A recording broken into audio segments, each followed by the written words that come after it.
Hello Lifescapers, this is Danesha. I am here with the Financial Wellness Workshop. Thank you guys for your patience on this. We wanted to make sure we had information to reach different demographics and different populations because there is so much going on right now as it relates to financial and mental stress.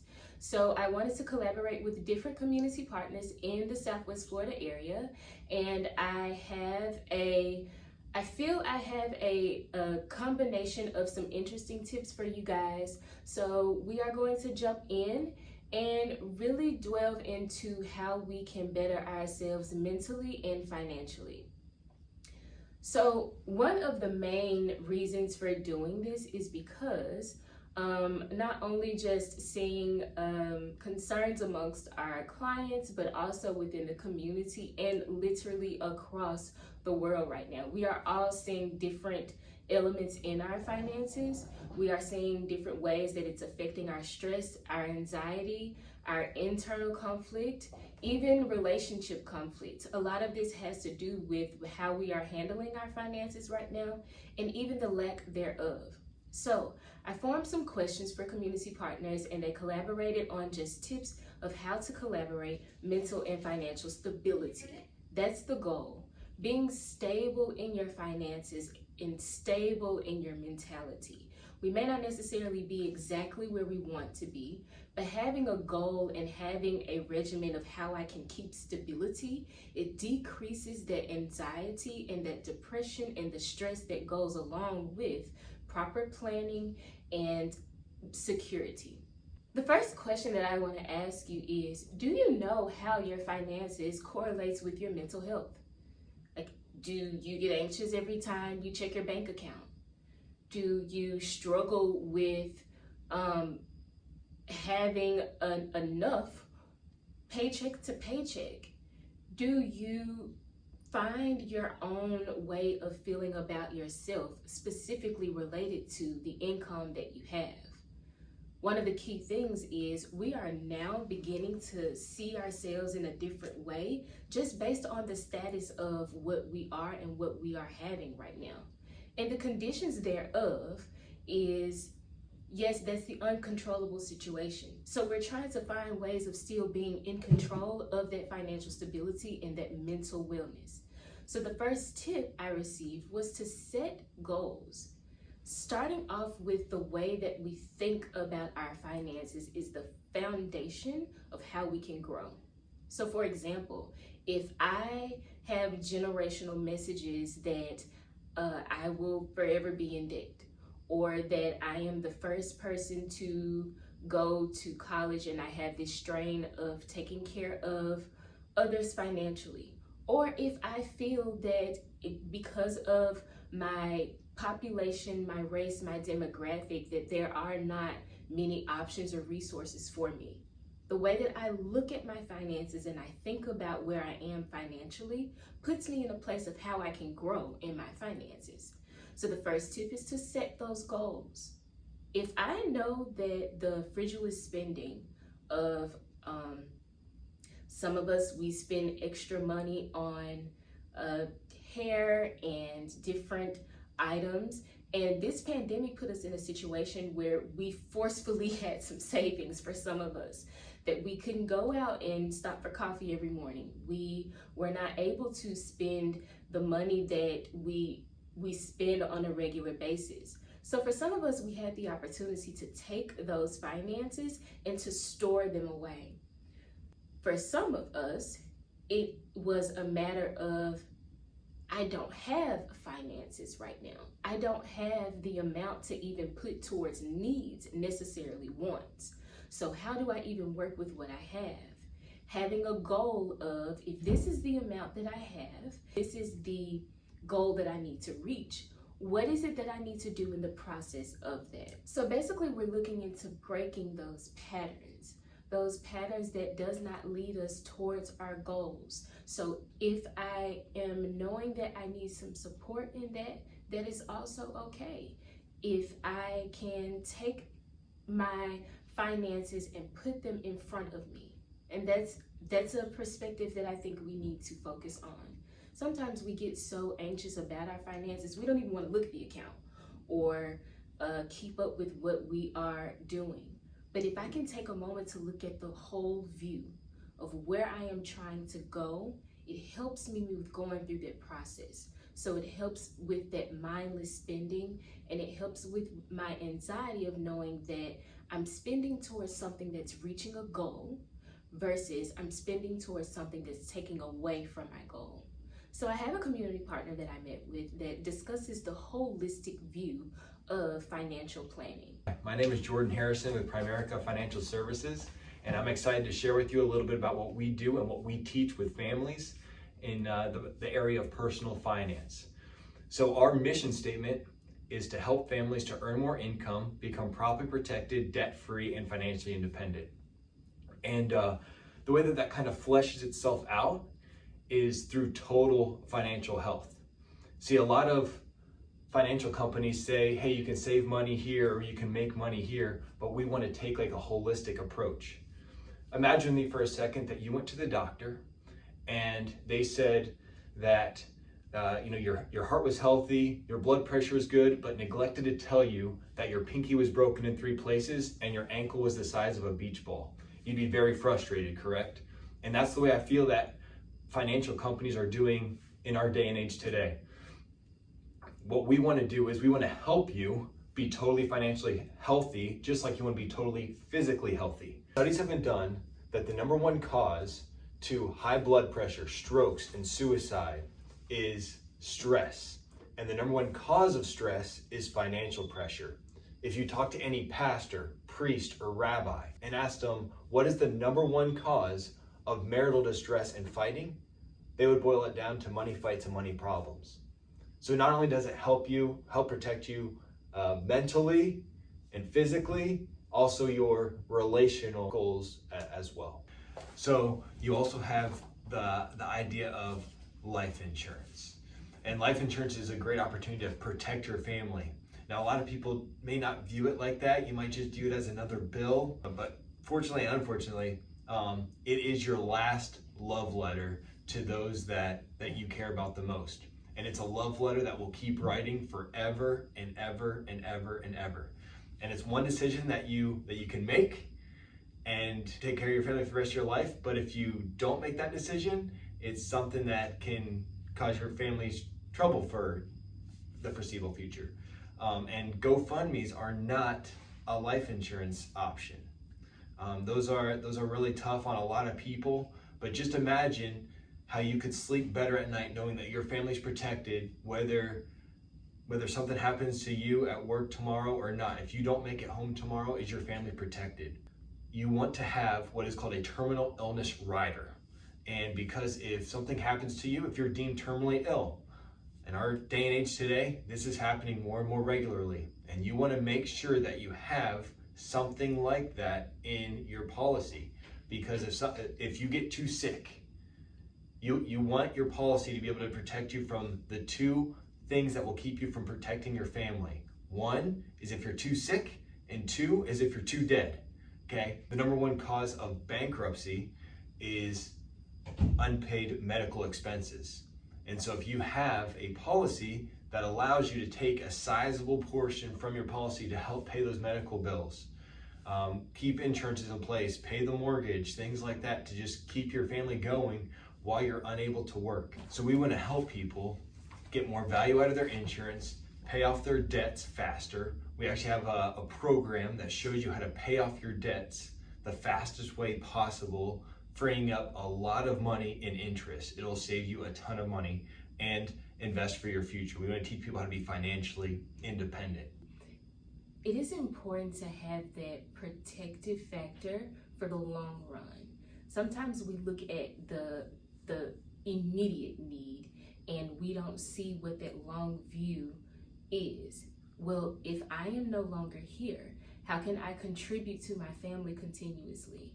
That passes down anxiety, that passes down that turmoil of how do we continue to take care of ourselves if that financial provider is no longer with us?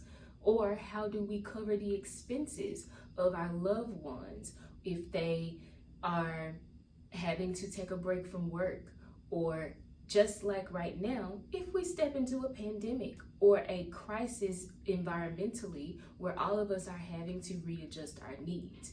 So when you think about what we have learned from this particular time, it is basically saying that we need protective factors of stepping into an unknown time and an unexpected circumstance. Whatever that unexpected circumstance is for you, it helps relieves that tension of knowing that if I do come into another life crisis or a concern, I have something that is there that will give you a little bit of cushion. How do I protect myself when I am setting these goals? So let's do some reframing of the way that we're thinking. Protective factors we can either handle them in a positive or a negative way. We think of our finances and we think of how we want to protect not only ourselves, but the finances that we also have. It takes some reframing of what we're looking at as protection. So for example, only spending on what is the most present right now. So if I am not looking at the long view, my protective factor is whatever I need in this present moment. So it may lead into that mindless spending of I'm coping because it helps me feel better when I do spend. It helps me to be in a better mood when I do spend money on myself. And the adverse way of that is looking at, well, what is the long view? Can I store away this money that I may want to use right now in a way of protecting myself for the long run? Because if I'm looking at a way of protecting myself in the long run, it reduces the anxiety that's related to when I'm focusing on what's to come for my finances. So we're looking at ways to protect ourselves where it would protect us mentally, physically, emotionally, and financially. So if I know that one thing that I may need to do is cutting back in a way that it still suits you mentally and emotionally. So, for example, if I can't spend money on those things such as, like we stated, getting that morning coffee every morning, or right now having that frigilous money just spending online because we may be bored or not having some things at home, recognizing what purpose does it serve? Is it serving a purpose that is helping me grow, or is it serving a purpose of that temporary satisfaction? If I know that I need a level of happiness and something that I purchase will provide that happiness, then I have to also look at the way that I am reflecting on what happy means to me. So can I create with myself? Can I focus on doing my own hair? Can I find ways that I can be a little bit more creative around the house instead of purchasing certain things? So can I put more effort into trying to cook with my family versus spending that money out? All finding ways that you're still feeling like you're pouring into yourself without feeling depleted when you are finding ways to save. The key point in that was meeting you where you are. Some of us get into a state where we feel we are too far off with our finances or in so much debt that we don't know that we can begin somewhere.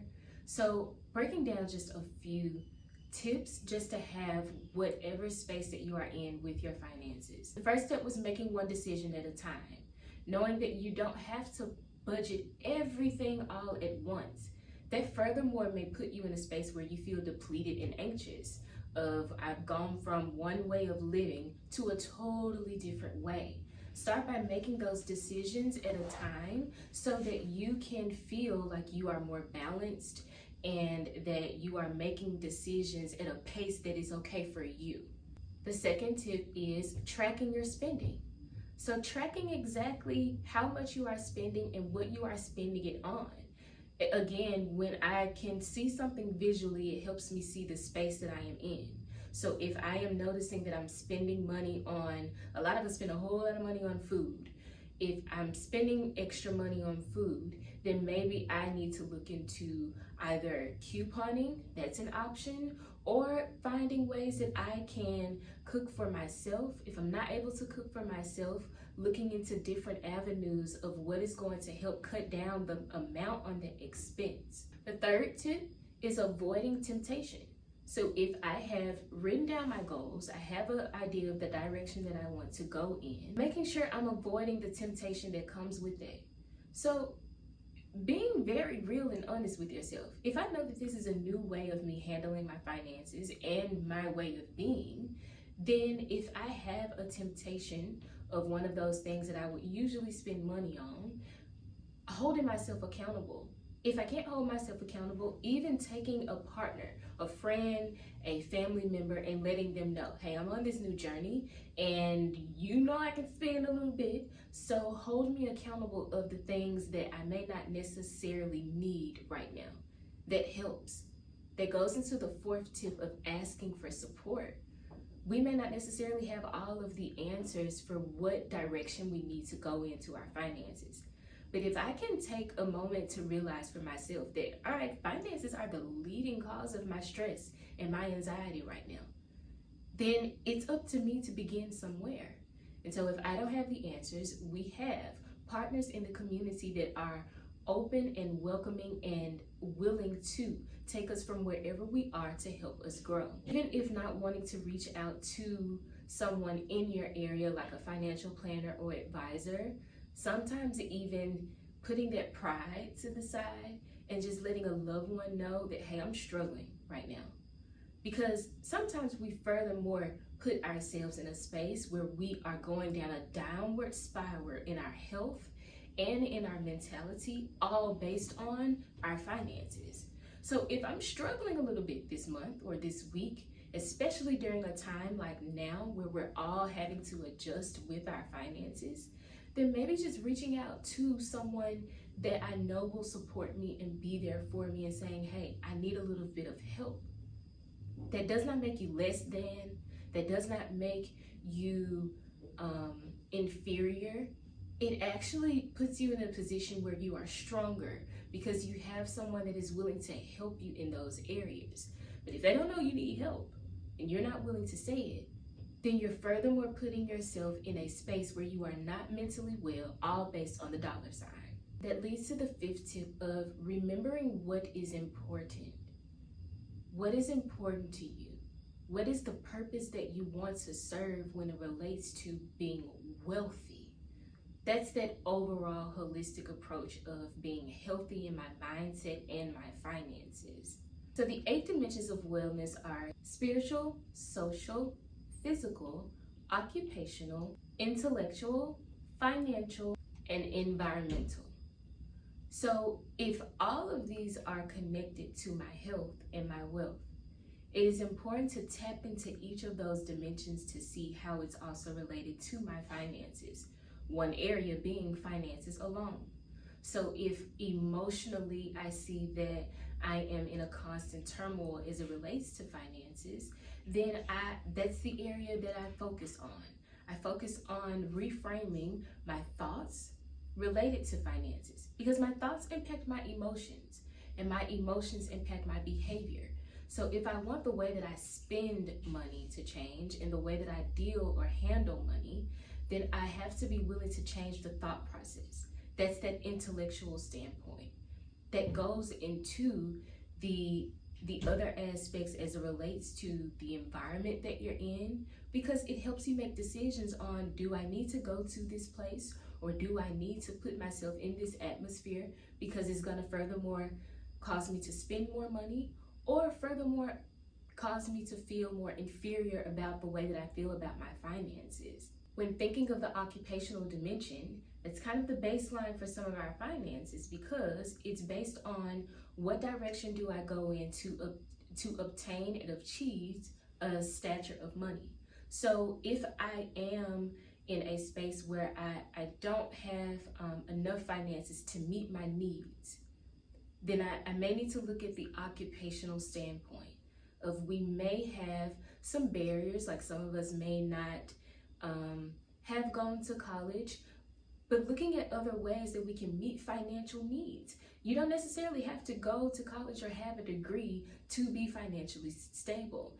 And I understand that we have that message and that mindset, but that furthermore puts into the generational messages of what I feel I have to go without or I'm incapable of reaching because of situations and circumstances. You have the ability to transform your mindset, to transform your financial healing. It starts in what you are willing to control, not focusing on what you're out of control of. We are out of control of a lot of things during this pandemic. Now, if you are in a space where you are struggling financially and you don't know where to begin, I encourage you guys to reach out and ask for support. I encourage you guys to take these tips and find the area that you are hurting. Find that area that you may not be well in, if it is emotionally or related to your finances. That concludes our tips, and thank you again to the Southwest Florida partners that contributed information into this video. I will leave Jordan's information below. Feel free, if you are in the area, to reach out and contact if you do need that support. We are experts in our own ways, and so if you have not mastered what financial stability and wellness looks like for you, that's why we have those that are supportive and that are in the area that can be feasible to you. I hope that you guys gained some type of information that will help you on your journeys. Again, I am Danesha, mental health therapist with Lifescape Counseling Services. Feel free to reach out if you are needing any more help, questions, or concerns. Thank you. Bye.